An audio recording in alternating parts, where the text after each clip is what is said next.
வெங்காயம் தான் வெங்காயம் போட்ட நல்லா சுருளை வதங்கும்போது டேஸ்ட் நல்லா இருக்கும் சாப்பிட்றதுக்கு. நல்லெண்ணெய்,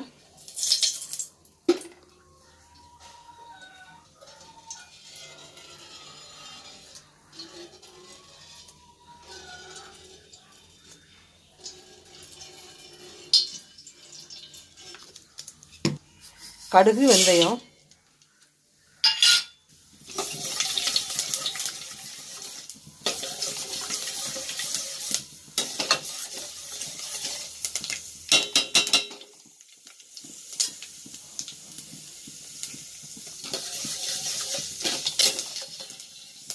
வெந்தயம் வந்து நல்லா பொன்னிறமாக வறுபட்டுருணும். நல்லெண்ணெயில் நல்லா கசக்கும்.